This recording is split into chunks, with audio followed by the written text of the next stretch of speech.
Ya, oke guys. Assalamualaikum. Balik lagi dengan Jaki. Hari ini 11 Agustus pukul 6 lewat 7 menit. Gua bukan mau membahas sebuah emiten. Gua mau ngobrol santai aja, mau ngobrol receh aja. Karena beberapa video sebelumnya gue udah bahas emiten-emiten ya, kayak Gajah Tunggal, kemudian Indosat. Ada juga guys yang minta di komen YouTube, Bang bahas WiFi. Itu udah beberapa kali. WiFi gitu ya. Gue nggak tahu ada beberapa orang atau cuma satu orang dia yang minta dibahas aja. Sorry belum bisa bahas, tapi mungkin kedepannya akan gue coba bahas ya guys ya. Layaknya emiten-emiten yang lain. Nah gue mau ngoceh aja guys, ngobrol receh di pagi hari. Iya. Hari Minggu kan, 11 Agustus pagi-pagi biasanya lu pada olahraga. Gini, jadi gua sedikit cerita ya, gua memang sama keluarga gua itu senengnya, tepatnya keluarga gua sih ya, kalau gue sih mengelola biasanya. Jadi gua termasuk orang yang tidak memulai dari nol ya. Jadi ya alhamdulillah diberikan privilege, ini kan privilege juga ya, makanya ketika gue diberikan privilege seperti ini, aset-asetnya harus dijaga. Jadi usaha ini ya harus gua kelola. Jadi yang mengelola memang gua salah satunya ya. Ya kayak kayak inilah, kayak ada perusahaan kan, ada beberapa perusahaan TBK yang mengelola kan keluarganya tuh. Akhirnya ya bagian-bagian dari keluarganya itu menjadi orang penting. Nah, gue termasuk salah satunya. Nah, itu kan namanya privilege. Jadi gue bukan orang yang memulai dari nol. Jadi kalau misalkan gue memberikan motivasi kepada lu, gue mulai dari nol itu udah pasti bohong. Gue nggak begitu.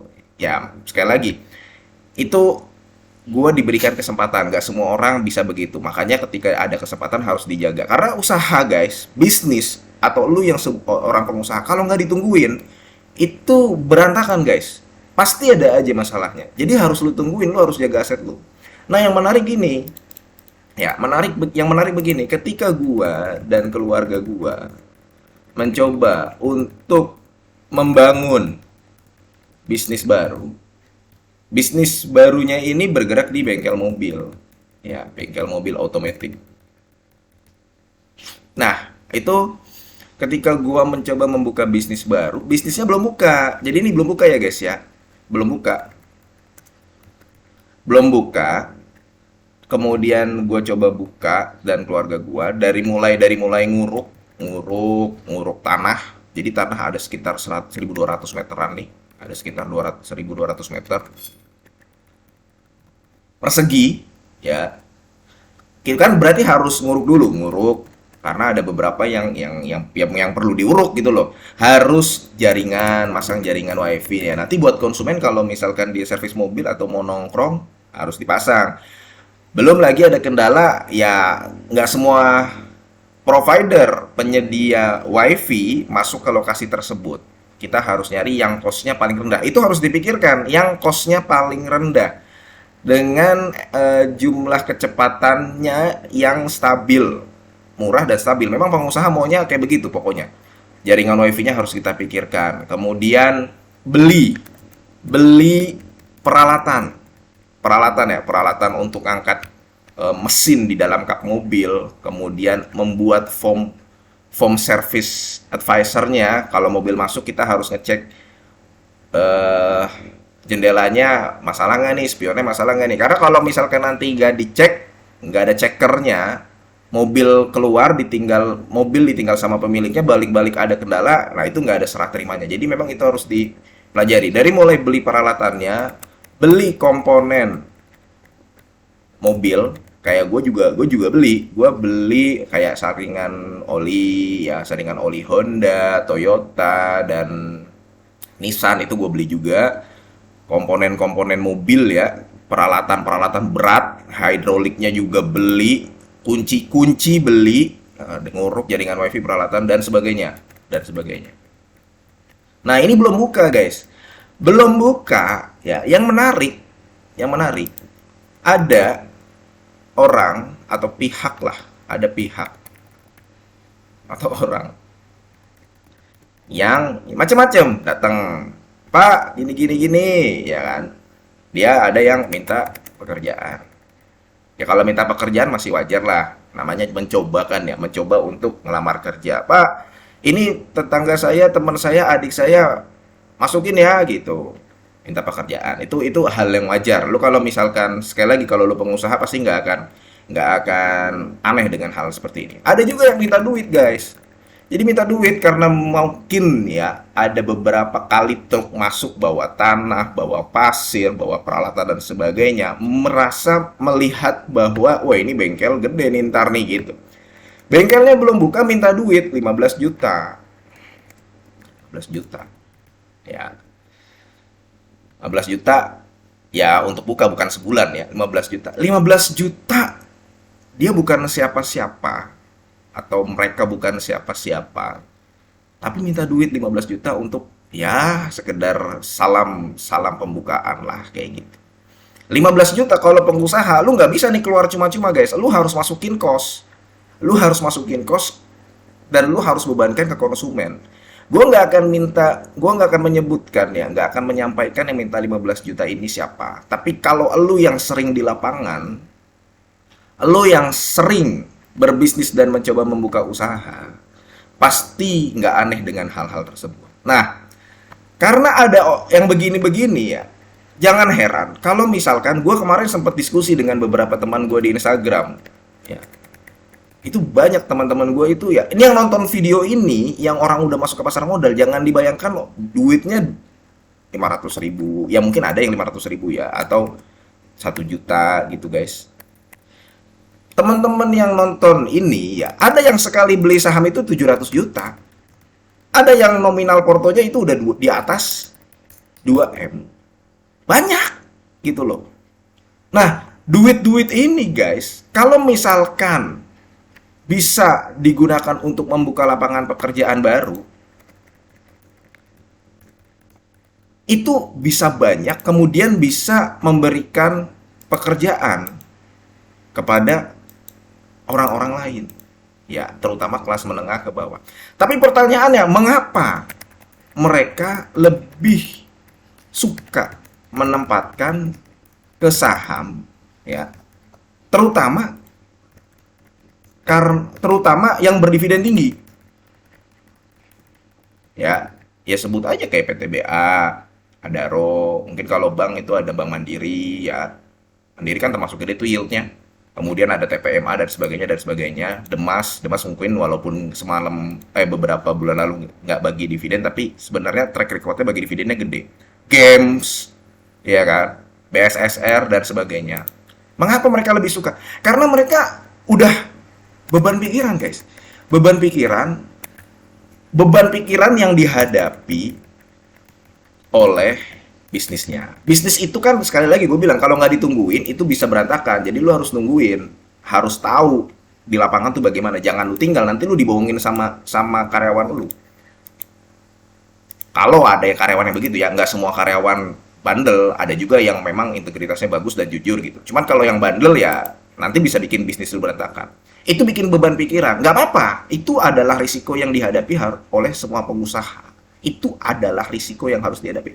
Tapi kalau beban pikirannya berasal ya dari orang-orang atau pihak-pihak yang berada di luar, ya di luar, nggak ada hubungannya sama kerjaan nih, lingkungan kerja, itu ngerepotin guys. Apalagi yang kayak begini-begini nih, ini jadi nambah lagi beban pikiran. Belum kalau misalkan diteleponin terus, handphonenya nyala, oh ternyata dia minta ini, minta itu. Nah itu akhirnya jangan heran kalau misalkan jumlah investor ke depan, ya sekarang kan jumlah investor saham SID itu 5,7 juta. Peningkatan terbanyak waktu pandemi dari tahun 2020 ke 2021.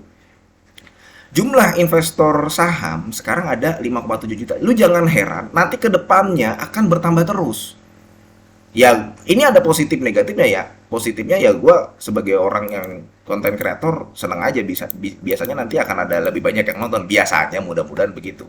Cuma negatifnya kalau misalkan kebanyakan orang-orang terutama orang-orang yang punya duit itu masukin duitnya ke saham dan berdividen tinggi, akhirnya tidak tercipta lapangan pekerjaan baru. Akhirnya nanti akan menimbulkan yang namanya peningkatan jumlah pengangguran. Sekarang udah kerasa guys dampaknya. Peningkatan jumlah pengangguran. Dan kalau misalkan banyak peningkatan jumlah pengangguran, akan banyak kriminal. Kalau misalkan banyak kriminal, ya masyarakat jadi nggak nyaman gitu loh. Banyak kriminal. Jadi lu jangan heran kalau misalkan sekarang udah banyak yang copet, ya kan? Kemudian apa? Gangster ya. Sekarang kan yang lagi rame kadang-kadang gangster tuh.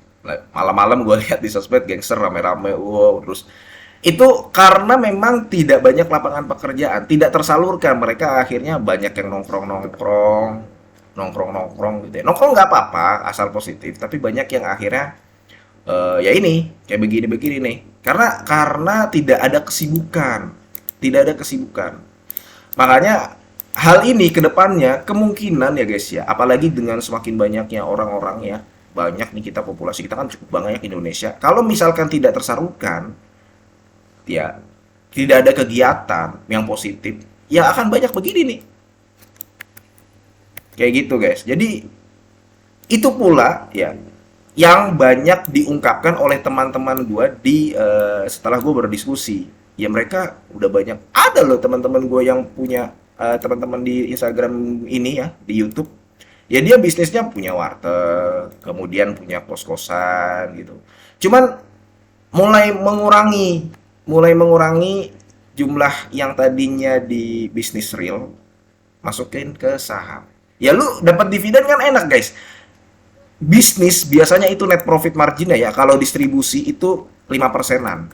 Coba lihat perusahaan kayak Akra, 5%, 7% itu distribusi biasanya. Pertamina tuh pendapatannya bisa 1.000 triliun. Pertamina tuh. Ya, tapi dia untung laba bersihnya sekitar 60 triliunan. Yang besar itu biasanya bisnis makanan. Gue juga pernah bisnis makanan.